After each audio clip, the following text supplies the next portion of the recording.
Hey guys, it is MissSimReno. If you are returning to the channel, welcome back. And if you're brand new, I am very excited that you decided to join me here today for another speed build.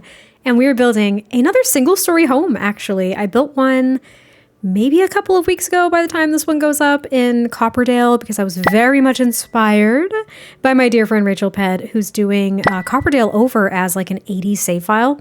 Super cool. And I've always said this, like single story homes, ranches and stuff like that, they're really hard for me to build because I just feel like the proportions in The Sims never translate over, especially when you're looking at a floor plan or even just like the exterior of a floor plan or a house plan or something like that.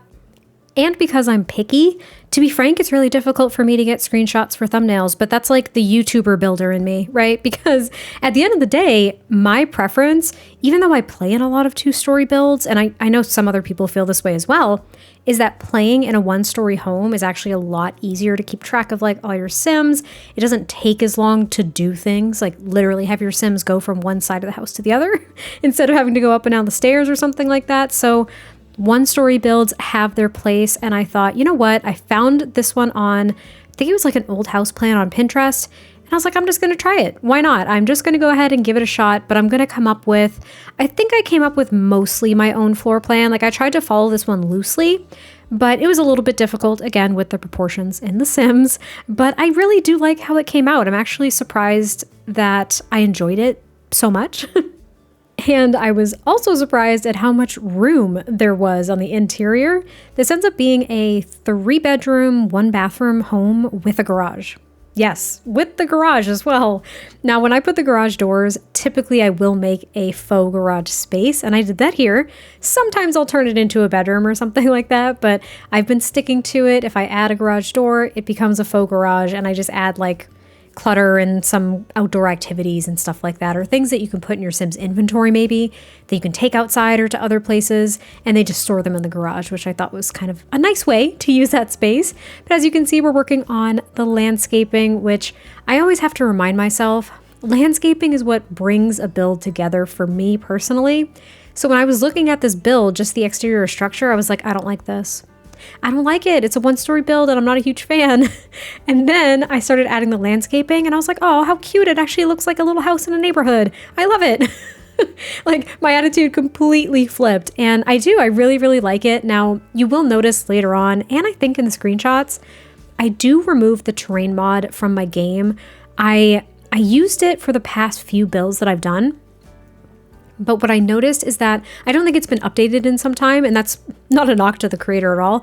I just don't think it's been updated, and we've had so many patches in between perhaps the last release where it unfortunately glitches out or changes the look of some set pieces in most of the worlds. Like Henford on Bagley, there's like the purple boxes with question marks. Like it literally just like can't recognize certain set pieces, so it looks a little bit funky, and therefore I just removed it from my game for now. But if you do like this terrain mod, definitely do a quick Google search, look it up, because I don't have the link on hand right now. I would have to Google it myself to find it, but yeah, I really like that terrain mod. I just ended up taking it out, but I wanted to mention that because someone asked in a build a couple of weeks ago, and I wanted to make sure everyone else knew.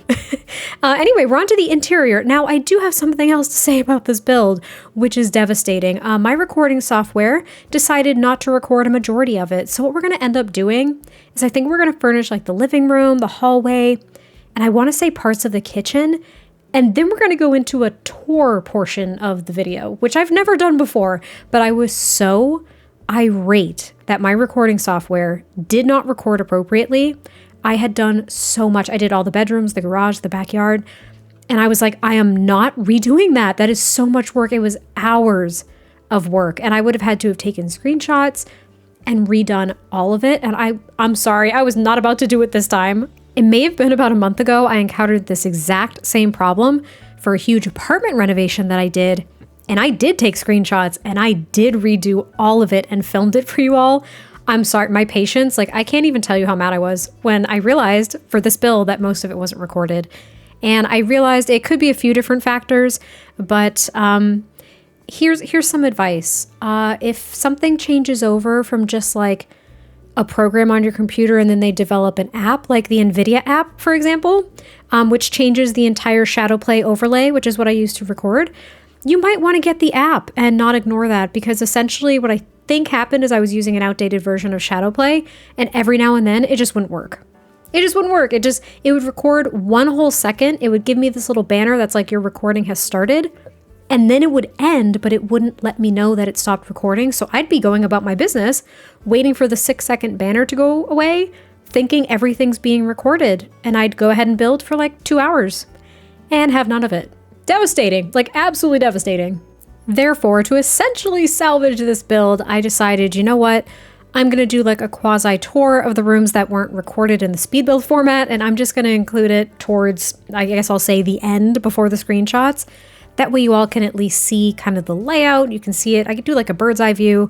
I take you on a little tour through the rooms that weren't recorded, and then I show you the screenshots, which is better than nothing, because I can't tell you how frustrating it is to put in that amount of work and then just like not have it to share. I could have just put this on the gallery. I could have, and I will still put it on the gallery. I could have just done that. But no, I was so excited with how this one came together, and I was so amped to share it with you all. And to find that the footage wasn't there was just, I had to walk away from my computer. I had to walk away. I was so irate. And then I was on like Reddit and stuff trying to find answers to this problem. And apparently NVIDIA has had this kind of issue due to different reasons, due to different things going on for like 4 years.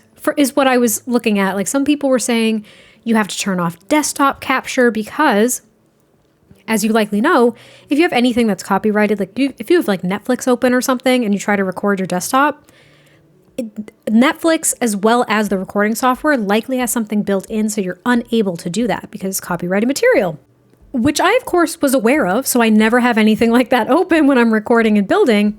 But also it could be due to some HDR features that are just enabled on Windows. Like it gets very complex, and I'm not very tech savvy, so I don't know what the actual problem was. But ever since I got the NVIDIA app and therefore it updated Shadowplay, I haven't had the problem. So fingers crossed that I don't have to lose my mind at this happening again. Anyway, we're working on the kitchen, and we are getting very close to that little tour portion of the video at this stage because I lost most of it anyway. But the only minor change in the kitchen is just I shift the table over ever so slightly to give more room to get into one of the bedrooms off to the right-hand side. And I don't believe I have any of the footage of cluttering this kitchen. So you're going to see that in the little tour / screenshots as well. Because, as I said, most of this build wasn't recorded, and that's just making me really sad. But if you like the tour format, definitely let me know too, because it was a little bit fun for me. It was new. It's the first time I've ever done it. But if you like it, if this were to happen ever in the future, it's probably what I would lean on. So we're going to go ahead and jump into that portion, and I hope you all enjoy it. And here we are in the tour portion of the video, something that I have never done before, but we're going to give it a go because, as I have now mentioned like 5 times, my recording software did not capture a majority of this house, and I really did not feel like rebuilding all of it, but I want you all to see it so I can toss this up on the gallery and you all can use it in your gameplay. But here we are, we're on the outside of the house here. Now we're just going to like rock it inside, and I can kind of give you an idea of the floor plan as well and where everything kind of landed. So when you first walk in, you have this nice entryway. It's very small, but it leads right into this living room. I painted the ceilings. I know, I painted the ceilings. And then, as you saw right at the end of the speed build format, we were working on the kitchen here in the dining room. So none of the clutter of the kitchen was captured on film, which is kind of a bummer, but it is fairly cluttered. I also added this really nice coffee machine from the Cozy Bistro kit, I believe it was. I think that's what it was. Can't really recall. I also added some details to this table here. Now, one of the rooms that was not filmed was right off of the kitchen, and it is a teen room. That's what I was thinking. I think this teen is really into cheerleading, kind of artsy craftsy, really loves yoga. So I don't know, very much into wellness. That's the skill, very much into wellness, but also is getting into some cross stitching there, which is kind of fun. So kind of crafty, kind of athletic. Oh, and knitting. Forgot. And also knitting. And I also gave this sim a nice vanity, which I thought was a detail that, you know, I thought it was nice because I haven't added vanities in a lot of my builds recently. So that was the teen room. And then if we were to go back through this living room here, go down this little hallway and go to the left because this primary bedroom also wasn't captured on the speed build format, but this is the primary bedroom. It is very, very dark, which I really liked. I loved using the same blue curtains that I used in the living room. And we just have a nice dresser over here and a computer. Now, I was not thinking this was a family computer. This is exclusive to the parents, so the kids aren't allowed to use this. The teen doesn't have their own computer, the child sim doesn't either, so this is just for the parents. I also use this item, which I haven't used in a really long time. I think it functions as an actual vanity, right? I could be wrong, but I thought it was a nice addition here. Now, I do this a lot as well. You'll notice that I do put objects in front of these bigger wardrobe or closets, these built-in closets, because honestly, you can't even have your Sims change in them. You can just plan outfits or try things on, which takes you to create a Sim. There are other functionalities like woohooing in the closet. Kids can play in these closets, but sometimes I do take that liberty and I do block them. So if you don't like that, you can just get rid of these items as well. But I wanted to add the fishbowl because I always forget about that item too. Now, I can't recall if in the speed build I showed the bathroom, but there is a full bathroom over here. And then through this door is the little laundry room. I won't really go in there, it's a bit tight, but there is a laundry room in this build. And then if we were to go down into this last room here, I know it's a lot, but this is the kids' room. And I was thinking that this kid just loves outer space, loves anything to do with it, whether it's actual science. Like I feel like science is their absolute favorite subject. And they get so excited when they're talking about like the planetary system, the solar system, and rocket science and stuff like that. Like their favorite and most prized project that they've ever done in school is their little rocket project. But I feel like they're obsessed with space, but they also love void critters and robotics and kind of the fantasy world of Star Wars, if you will. So they're a little bit crafty because I feel like kids really dabble in a lot of different interests. We also have like an unfinished project down there. So I think that they really like science. They have a lava lamp, and I was even able to put the chemistry station in here as well. They have their Simlish periodic table. Like this kid's gonna end up at Foxbury doing something, whether it's engineering or like robotics or whatever the case may be. That was kind of my thought. And now the very last room that was not captured, we're going to walk all the way back through here. I should have shown this one earlier when I was in the teen room, but this is going to be the garage. And here it is, a very simple garage. I did add this woodworking bench that we got with the Artist Studio kit, as well as the sink, because maybe one of the parents is artsy, just like their teen. But we also have the functional water boiler in here. We've got like the attic storage box, so you can put decorations on the house. You also have the little tub, if you will. Yeah, tub of water balloons, which you'd probably want to bring outside, but I just thought it was a nice added decoration. We have some other random things here. We've got the bike for the kiddo, an old, jersey that maybe one of the parents had in their apartment before they got married. I don't know. And then also the functional circuit breaker box. Both of the functional items are for rent, if you're wondering. So that is the little garage. And then I'm going to make us sick here as we go through to the backyard. And I love the backyard, even though there really isn't much to it. I really, really enjoy it. We've got the bird feeder and the little, what is it? The beehive. I was like the honeycomb. The beehive. There's also a grill, a small dining table. We've got your outside trash can, of course. And I added a fire pit. I didn't add chairs because I figure either your Sims could have like their folding chairs in their inventory, or you could place chairs if you want. You can also just light the fire pit and stand around it as well. It's always an option. But that is the house in its entirety. I'm really bummed that I wasn't able to capture all of this in the speed build format, but at least I gave you all a tour. And of course, this house is going to be up on the gallery if you would like to download it and play in it yourself. But I hope you all enjoyed this one. I cannot wait to hear your thoughts, and I will catch you next time I post a video, and I'll talk to you soon. Bye.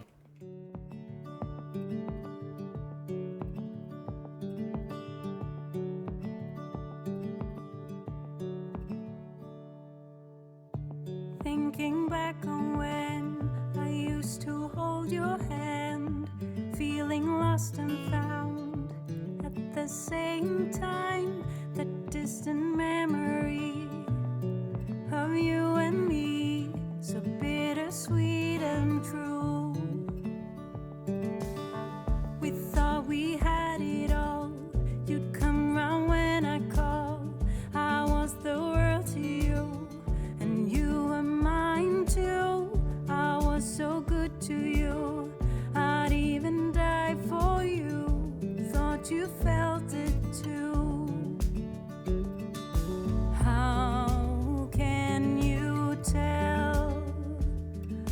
what's real or not. When do you know how to feel when everything's like fairy tales and sunny days? They're getting shorter every second, every minute, every day. Want them to stay. But then there was this day when you just walked away.